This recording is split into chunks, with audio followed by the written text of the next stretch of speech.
Welcome back to the Amanda Seales Show. I'm Amanda Seales. It's time for some Black Hero News. Thank y'all for joining and listening in. Let's dig into this, all right? We're going to head to Tennessee, okay? So Tennessee is a place that I feel is doing a litmus test for what the nation could be if a white nationalist conservative government came into power. Okay. Right now, the Senate Government Operations Committee voted to remove HBCU Tennessee State's 10-member board. Now, this has come after more than a year of complaints about the university's operations, including complaints about scholarships and housing as enrollment escalated in fall 2022.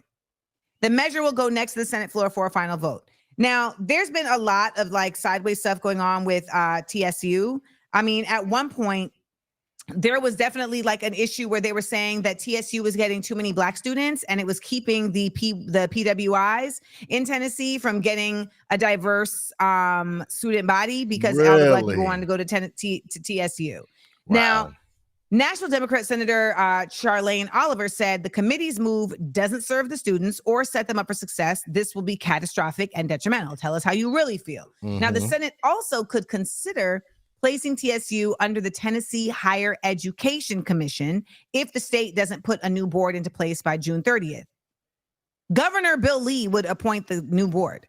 Okay. You see what's happening here, though, right? So now we're seeing that an HBCU is now being governed by a white nationalist governor who's already made his oppressive thoughts very clear.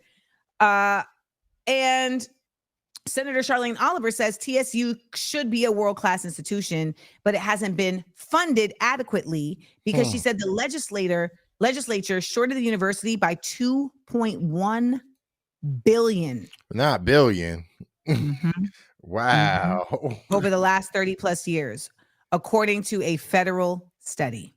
Wow. So with Republican senators threatening to have her fired and with a $2 million audit of TSU's finances starting, their president, Dr. Glenda Glover, announced that she would step down. So it didn't start with Claudine Gay, y'all. Okay. Yeah. So, you know, I'm sure she's going to hopefully come and tell the true story of what's going on. This is the thing, though. I always have to ask this question.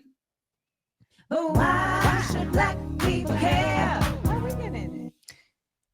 That they can take an HBCU and un-HBCU it says that the little power that we do have is in jeopardy.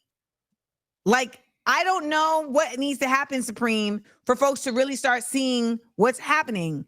Like, just because you have your Altima and just because you were able to go buy that Coach bag, like, we are not okay. At all. We are not okay. I know that any success that I have has been from sheer will, talent, and I've had to be perfect. I just think that they will go through any means to get rid of things when people aren't paying attention. So it's important to pay attention to things like this because we would have never known this was happening. Yeah, you would have never known. Yep. And there's a reality about how voting can affect these things, but also about how, like, when we have strength in numbers, we are able to, you know, make it clear that we're not going to support actions that are being done that are going to be detrimental to our communities. And so there's a real like movement that has to take place, and it's really going to be rooted in where we spend our money. That's really the biggest thing in a country that's a company.